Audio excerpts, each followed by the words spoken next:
Peregrine and Fanny had agreed that in order to build up their profile amongst the common folk, they ought to set themselves up as ambassadors for meaningful change in an oh-so-horrid world. They had, therefore, imprisoned themselves in the underground bunker at Bilgerton Hall for fear of imminent assassination by the fashion police. What in the world can we call our foundation, though, my lovekins? It has to be meaningful, and set us up as leaders for transformation, difference, advancement, and transmutation in this oh-so-horrid world. Yeah. One's got it. Yeah! The Yeah Foundation. Because we say yeah to transformation, difference, advancement, and transmutation in this oh-so-horrid world. What does transmutation mean? And how did you learn such a bug word? Don't be so funny, Perry, dear. You are too funny-making. It means standing up for people who identify as the opposite sex. Learnt that in my college degree in International and Personal Relations and Interstellar Communications from Camford University, don't you know? Oh, Fanny! You're so very, very clever. Say yeah, the Yeah Foundation. With the strapline, we say yeah, so you can say yeah. Huh, lovely. That was a lot easier than one thought it would be. One thinks that calls for a quick trip to the Bahamas for a vacay.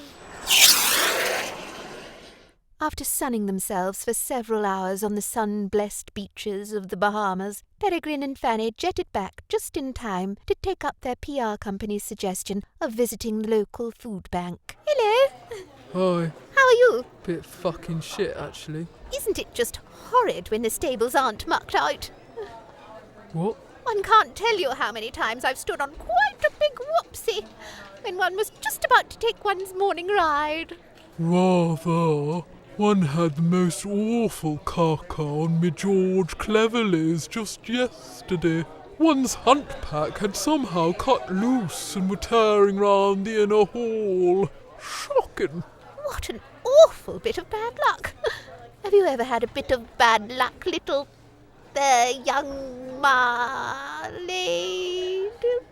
person? I've been chucked out my flat, lost my job as a result, my family were taken into care, and I ended up on crack just to ease the pain, so yeah. Well, that doesn't sound half as bad. Do you know how much George Cleverly Brogues cost? No?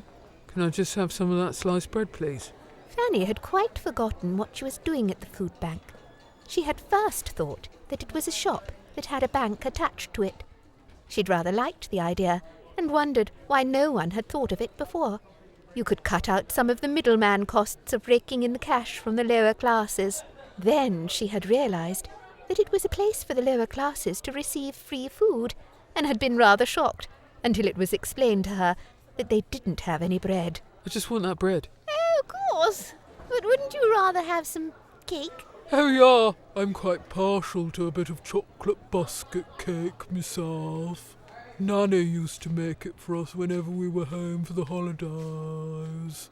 No, just take the bread, thanks. Huh, looky here, Fanny. They have chocolate digestive biscuits. There you are, my fine fair lady. You can have chocolate biscuit cake after all. Just make sure Nanny doesn't burn the chocolate. Thanks. Later on, when Peregrine and Fanny were watching the food bank staff wash up, something occurred to Fanny that came as somewhat of a brainwave. Gosh, I've just had the bally-hell biggest of brainwaves one could ever ask for. Oh, Fanny! You are so clever! All these homeless types, well, it can't be much fun. How's about they set up a business? A business? Yes, they could sell the bread they get from the food bank to people who don't go to food banks because they still have a bit of money and stuff. Genius! Perhaps we could act as busyness consultants. One knows we've never run a business or know anything about it, but wouldn't it be great? Then, once they start making loads of money, we could start charging them for our expertise and then use the money to fund our trip to Callyfornya. What confounded genius! Make the poor exploit the almost poor and make money from it. Rather. Maybe I'll ask the maid if she knows any sort of poor, but not poor enough to go to food banks people. Yes, one will do that as soon as one gets back to the family seat. Fanny raced off Peregrine's private jet as soon as it landed and galloped up to the service entrance of Bilgerton Hall with a skip in both her heart and feet.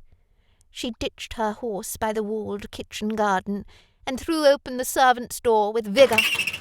Cookie! Oh, Cookie! I have the most wonderful idea to transform, differentiate, advance and transmute this whole world. You must help. What's that you say? The most lovely little girlie I know.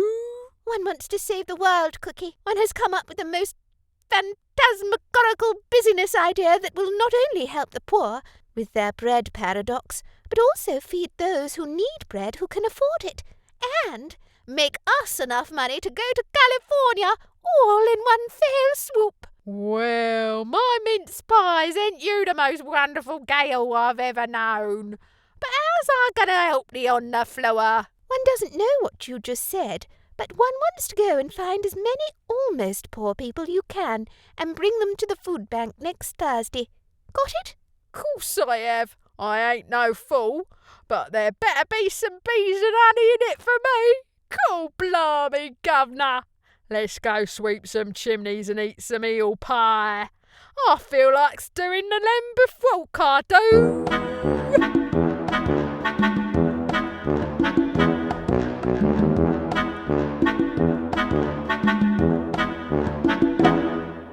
Later that evening, Fanny was basking in her inner feelings of glory and smugness when Christobel revealed herself from her hiding place. She had placed herself, quite strategically, up the library chimney. Where have you been? Oh, Mummy, you gave one quite a fright. One's been at the food bank. But we don't need any money. Don't you know about the vault in the counting room? No, it's a place where poor people get free things. How utterly terrible! Hasn't Richie been teaching them that the only way to stop being so horribly poor is to work more? Well, that's just it. I've decided to be a business consultant to the egregious poor. What? You're opening the workhouse in the West Wing again? Some awful ancestor of your father's had some misinformed view that the poor deserve to be helped. No, one's going to get them to keep the bread they are given, because they are so very poor, and then sell it to the not-so-very poor. What a load of hooey! Not under my roof!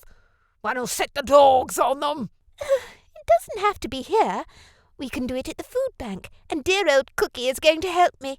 She knows an awful lot of people from the middle classes who buy all sorts of things they don't need, apparently, like hunter boots, waxed jackets, riding accessories even though they don't own a horse, and all sorts of tat from a shop called S&M that they hope you won't realise is from the shop called S&M. She's going to get them all to come along on Thursday. Isn't it wonderful? No, bloody lower classes. They're either at your feet or at your throat. Should never have abolished the feudal system. Do you realise we would have had hundreds of them working our land for tithe rents if it wasn't for the stupidity of Charles II and that damned Tithe Act of 1936? Oh, Mummy, you are so funny. They pay a lot more in real rent now, and to be honest, one would rather have the countryside free for carriage riding. You know that. Pah! And with that, Christobel downed her pint of gin and released the maid from being her footstool. Oh, cool blimey, Ma'am. Me old back was breaking, so it was. Despite her mother's lack of enthuse, Fanny had not quite given up on her busyness idea, and decided to pop it in the back pocket of world-leading ideas for the R Foundation. Maybe the great unwashed weren't quite ready for her and Peregrine's incredible genius just yet. However, she felt she could flog the idea to a few old school chums who happened to run North America's largest angel investing group, otherwise known as the Illuminati.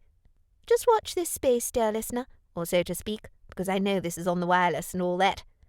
And thank you for sticking with this rather spiffy spiel so far. As you might have guessed, this is to be continued.